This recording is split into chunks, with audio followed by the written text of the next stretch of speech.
video to deal specifically with how to make some adjustments for a tenancy that begins and ends in the same year, i.e. we've swapped some tenants out and got some new ones in. This is Flat21Caister, and what you should see is you've got the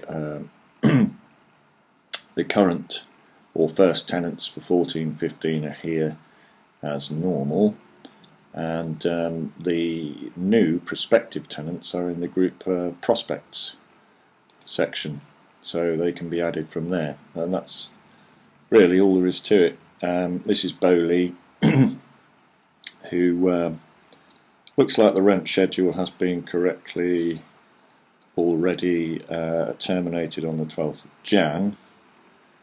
And let's check Yang Li, who has also left, and we can see that also there's just a sort of payment there of £99 which he paid, and it was applied for January. So let's add Zhu Yang to the group. I just pressed add me to group, and it takes a few seconds, and Zhu Yang is now in the group. And let's also deal with Mr. Sharan Zhu.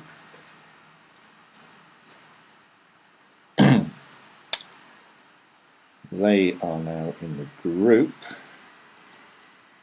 and let's see what's come across as a rent schedule for them. Ooh, well, but that just needs weeding, really, doesn't it? Deposit rent looks like there are too many rent items for April and January.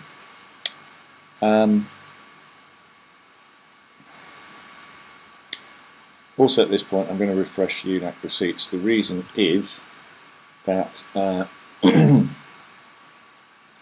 when you load somebody into a group, it won't get the receipts for them until it knows that they're in that group, because it can't match them to that person. So I pressed UNAC, refresh UNAC receipts, and it's pulling over the receipts, and it should now recognise that these students are live in a group, and based on their sign-up ID it should apply or attach any receipt transactions that they have. So there we go. Well, we haven't seen them because this doesn't refresh, but if we press go here, that will refresh the statements block, and we can see we've brought in those receipts. And really what needs to happen here is that the business should take over, really, as opposed to the IT department, which is me, and see what is actually owed out of these amounts, and apply the payments as usual. So it looks like some of these payments will need to be deleted, just to tidy up the rent schedule, and then amounts can be applied. And Bob's your uncle. Looks like Zhu Yang has done all the paying here. Nothing from Sharan Zhu, but Zhu Yang's payments look substantial, so I'm guessing that's what's going on. Anyway, from here on in, it's just a normal handover. So all I did was added them to the group, and I refreshed UNAC receipts essentially. Then there's sort of ground level work to be done by the business who have visibility of the rent schedule to correct the rent schedule, which is what is due when, which was the item due date and owed. That's the rent schedule, which is adjusted with the delete. That's in the D column. You can delete items using that. You can update items using the U.